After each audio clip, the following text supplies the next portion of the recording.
చాలా బెస్ట్ అయిన వస్తువులు. మీ మామయ్యకి చాలా యోగం ఉందిరా. జీవితంలో మొదటిసారి ఇలాంటి ఒక దొంగతనంలో చేయిస్తున్నాను. ఇంట్లో ఒక్క పూట తిండి కోసం కష్టపడ్డాము, అప్పుడు ₹1 కూడా అప్పు తీసుకోలేని నేను. ఎందుకురా ఇలా సెంటిమెంట్ గా మాట్లాడుతున్నావు? ఇలా దుంపలు చెట్లు దొంగతనం చేస్తేనే అది దొంగతనం. అది కాదురా, ఇది సాధారణమైన దొంగతనమే. అధికారంలో ఉన్నవాడు కోట్లు దొబ్బేస్తున్నాడు కదరా. ఇది ఫస్ట్ టైం అయినందువల్ల నువ్వు బాధపడుతున్నావు. మళ్ళీ అదే అలవాటే. అందరూ నన్ను కూడా ఒక దొంగని చేసి నన్ను లోపల తోసేస్తారా? మనకు రాజయోగం ఉన్నందువల్లనే కదరా మన ఇద్దరు ఇక్కడికి వచ్చి ఉంటున్నాం. మనం లోపలే ఉండి తీరాలని మనం ఖచ్చితంగా ఉండాల్సిందే. నేను లోపలికి వెళ్ళేదుంటే నిన్ను చంపేరా వెళ్తాను. అలా చంపేటట్టయితే నువ్వు వెళ్ళి మీ మామని చంపిరా. ముందే నేను టెన్షన్ లో ఉన్నాను, పైగా నువ్వు ఇంకా విసిగిస్తున్నావు. ఈ రాత్రిలో ఏ కుక్కరాది అంతా చూస్తున్నాడు. ఎవరది? ఎవరని అడుగుతున్నాను. ఎవర్రా చెప్పరా? వాడిని భయపెడుతున్నాను రా. ఎవరు?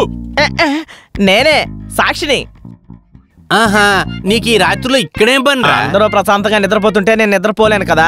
ఇలాంటిది ఏదో ఒకటి చూస్తేనే కదా వచ్చి సాక్ష్యం చెప్పగలను. అయ్యా బాబు, నువ్వేం చూసావురా? లారీ, వస్తువులు, పోలీసులు, జైలు. నాకు పని దొరికింది. ఇక నేను బయలుదేరనా సార్? రే వాడు తప్పించుకొని పారిపోతున్నాడు రా. పట్టుకో తొందరగా.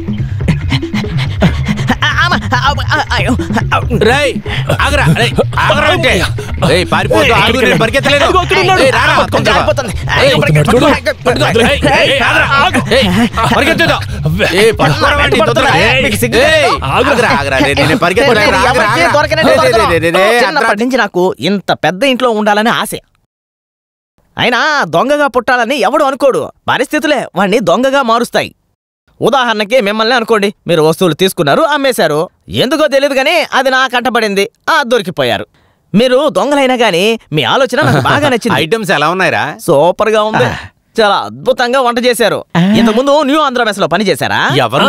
ప్రస్తుతానికి వంట చేస్తున్నారు కానీ ఈయనకి ఇంకొన్ని పనులు కూడా బాగా వచ్చు. అది కాలక్రమేణా మీకే అర్థమవుతుంది. మీరు బాగా తినండి. ఇక్కడ వెజిటేరియన్ మాత్రమే దొరుకుతుందా? చికెన్ 65, తందూరి 85, మటన్ 100 ఇలాంటివి తింటే కొంచెం బరువు పెరుగుతాను కదా. అది నేను చూసిన వెంటనే తెలుసుకున్నాను. ఇది పెద్ద ఇల్లు అయ్యా, ఇక్కడ కాయగూరలు మాత్రమే దొరుకుతాయి. ఇక్కడ ఎముకలు గిముకలు అంతా దొరకవు. ఇలాగే తింటే నేను తగ్గిపోతాను.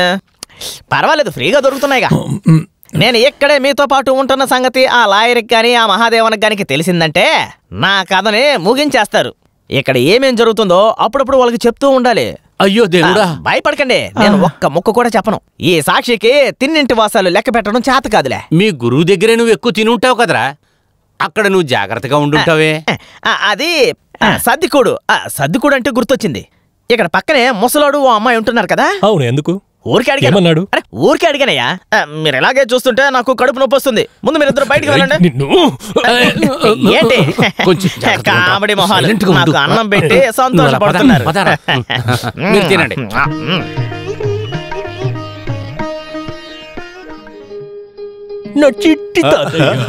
రారా మనవడా, వచ్చేసావా? రే బుడంకాయ్, నువ్వు ఇంట్లో లేకపోయేసరికి నాకు చాలా బోరు కొట్టిందనుకో. అందుకే నేను అప్పుడప్పుడు ఇంటికి వస్తే వెళ్తున్నాను. పెద్దింటికి వెళ్ళావు కదా, ఎలా ఉంది? ఏం చెప్పమంటారు తాతయ్య, పెద్దింట్లో ఉండేది ఎంత కష్టమో తెలుసా? నేను కూడా నీతోటి ఆ పెద్దింటికి వద్దామని ఆలోచిస్తున్నాను. నీకు కూడా కాస్త సరదాగా ఉంటుంది. నాకు అక్కడ బంధువులు ఉన్నారు, చాలా మంది ఉన్నారు. అందులో ఒకరిని ఈ రోజు రేపో మేము చంపేస్తామా. అదెవరు? ఒక దయ్యం. 2 హత్యలు జరిగిన స్థలమే కదా అది. అందులో ఒక దయ్యం. పూర్తిగా చెప్తాను, రండి.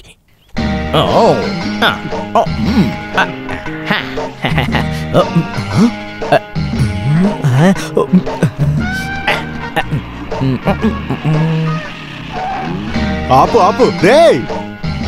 ఎవడ్రా వాడు? ఒంటెలు కూడా ప్రశాంతంగా పోసుకొని ఇక్కడ నిన్ను సమాధానంగా ఒంటికి ఇస్తాను. అయ్యో యజమాని గారు మీరా? నేను మిమ్మల్ని చూద్దామనే వస్తున్నాను. వాళ్ళనైతే తరమడానికి నిన్ను ఇక్కడ పంపితే నువ్వు వాళ్ళతో పాటు తిరుగుతున్నావా? నేను వాళ్ళతో కలిసిపోయినట్టు నటిస్తున్నాను. ఇదంతా డ్రామా. ఇంతలోనే నేను మిమ్మల్ని మోసం చేస్తానని మీరు అసలు ఎలా అనుకున్నారు? నేను సైలెంట్ గా లోపలికి వెళ్ళి వాళ్ళ రహస్యాలన్నిటినీ తవ్వితేస్తాను. ఆ తర్వాత వాళ్ళే బయటికి వెళ్ళిపోతారు. అది జరగలేదంటే నీకు కథ ముగిస్తాను నేను. ఇట్రా. ఇంకొకటి, ఇందులో నేనున్న విషయం వాళ్ళకి తెలియకూడదు. అది నేను చూసుకుంటాను. ఒంటెలు పోసుకుంటాను. ఆనందా, అరే ఆనందా, ఎందుకురా ఇలా కూర్చుండిపోయావు ఇక్కడ? అక్కడ వాళ్ళు ఏం చేస్తున్నారా అసలు నీకు తెలుసా లేదరా? దీనికి పైన నేను ప్రాణాలతో ఉండి ప్రయోజనం లేదు. నష్టం లేదు. ఇలా చూడు, నువ్వు ఇలా మాట్లాడొద్దురా. విషయం ఏంటో చెప్పు. ఒక పార్టీ వాళ్ళు ఇప్పించిన రమ్మని వాళ్ళు తాగుతున్నారా. నేను అడగడానికి వెళ్తే వాడు నన్ను కొట్టాడ్రా. అది మాత్రమే కాదు, వాడు ఆమ్లెట్ అడుగుతున్నాడ్రా. ఇవాళ నేను వాడిని కొట్టేసి గోని సంచులు కట్టి విసిరేస్తాను రా నేను. నువ్వు దీంట్లో మధ్యలో దూరామనుకో. అమ్మా ఏంట్రా కొట్టాడు. వాడిని దగ్గర ఆమ్లెట్ అడిగాడు. ఈ రోజు నేను వాడిని ముక్కలు ముక్కలుగా నరకకుండా వదలను. ప్రారంభిద్దాం పద.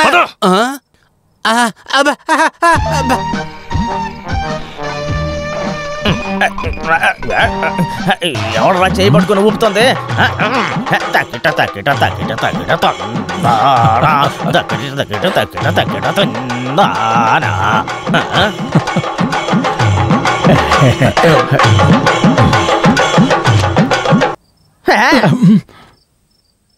మీకు చెప్పి ఎంతసేపు అవుతుంది?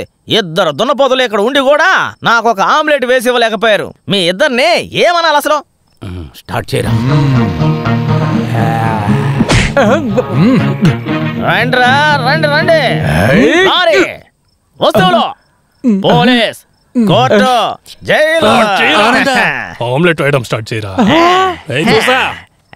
దీనితో ఉల్లిపాయలు నరుకురా. అయ్యో దేవుడా. తగిడ తగిడ సంతోషంగా ఆమ్లెట్ క్యాన్సల్.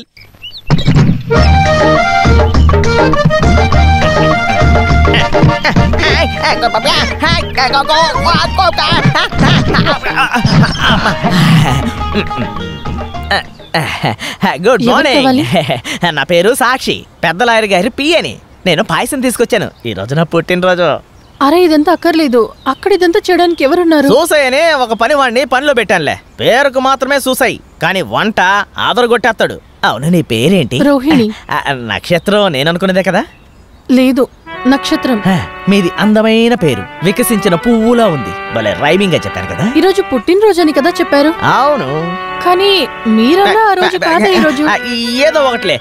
ఏదైతే ఏంటి, ఇప్పుడు ప్రస్తుత రోజులు ఏ మాత్రం మంచివి కావు. రాజకీయ నాయకుల్లాగా మనం దేన్ని పడితే అది మార్చుకోవచ్చు. నేను గిన్నె తీసుకొస్తాను. మెల్లగా వెళ్ళిరమ్మా. అమ్మో, చాలా తెలివైనదే. ప్రశ్నల మీద ప్రశ్నలు అడిగి చంపేస్తోంది. నేను సమాధానం చెప్తేనేగా. ఇలాగే వెళ్ళామనుకో, వాడు రిసీవర్ అయిపోతాడు, నువ్వు గుమస్తా అయిపోతావు. ఇవాళ పాయసం రెడీ చేసి అమ్మాయికి ఇస్తాడు, రేపు పాయసం రెడీ చేసి మన చేతికి ఇస్తాడు. వాడు మనల్ని బాగా యూజ్ చేసుకుంటాడు. వాడు ఇరుక్కున్నాడు. లేదు, అడ్జస్ట్ చేయక తప్పదు. ఎన్ని రోజులు సైలెంట్ కూడా అంటావు? వాడి అధికారం, వాడికి తిమ్మురు పట్టిన మాటలు, వాడిని అలా నేను చూస్తుంటే ఆ చెత్త నా కొడుకు ముందల మనం ఎలాగరా ఎన్ని రోజులు కంట్రోల్గా ఉండాలి? దీనికి ఒక దారే లేదంటావేంట్రా? వాడు ఏదో పెద్ద రాజులాగా, మనం ఏదో గుజాలాగా. ఒకవేళ వాడి జాతకంలో రాజు అవ్వాలని రాసుందేమో. దొంగతనంగా వచ్చిన రాజయోగం అంటారు. అది నా దగ్గర జరగదురా. వాడిని ఎలాగైనా బయటికి తరిమేస్తాను చూడు.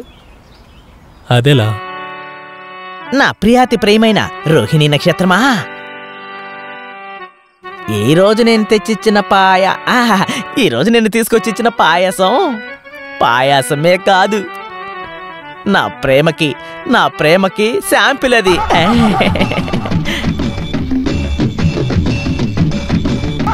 నన్ను బావా అని రోహిణి నువ్వు నన్ను పిలుస్తూ ఉంటే నా గుండె గంటలు టంగ్ టంగ్ టంగ్ మరి కొట్టుకుంటూ ఉంటాయి. గుండె దాకా అన్ని రాశాను. ఇప్పుడు మనసును తాకే విధంగా ఏం రాస్తే బాగుంటుందబ్బా? ఆ ఇద్దరు మూర్ఖుల్ని తరిమేసి ఆ అంతఃపురానికి నిన్ను మహారాణిని చేస్తాను. అగ్గిపెట్టి ఉంటే ఇస్తారా?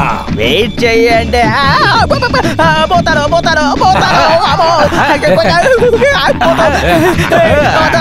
నాకే తెలీదు.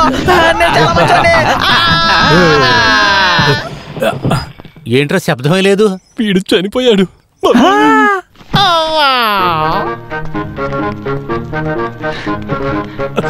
సిస్టర్, ఇప్పుడు ఎలా ఉన్నాడు? చెప్పడానికి ఏమీ లేదు. స్కాన్ రిపోర్ట్ వచ్చిన తర్వాత చెప్పాలి. నేను చెప్పాను. నిన్న మీరే కదా ఈయన్ని అడ్మిట్ చేశారు? అవును. వెంటనే మీరు ఎస్కేప్ అయ్యారుగా. అవును. ఒక పేషెంట్ ని సరిగ్గా చూసుకోవడం కూడా తెలీదా? ఏదైనా జరిగితే ఏం చేయాలి? సంతోషపడతాము. ఏంటి సిస్టర్, ఎక్కువ మాట్లాడి మమ్మల్ని కష్టపెడుతున్నారు. వీడిని ఈ అవస్థలో పడుకున్నది చూడలేకే కదా మేమిద్దరం అలాగే వెళ్ళిపోయాం ఇక్కడి నుంచి. ఇప్పుడు ఎలా ఉంది సిస్టర్? చచ్చిపోతాడా? అతను స్పృహ లేకుండా ఉన్నాడు. మీ అదృష్టం స్పృహ వచ్చింది. ఇప్పుడు మేం కింద పడిపోవాలి. వీడికి ముందే కొంచెం పిచ్చి పట్టింది.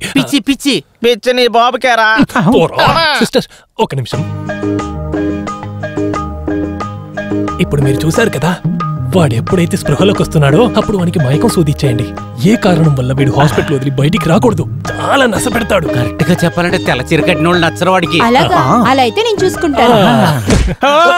తెల్ల చీర ఎక్కడుంది?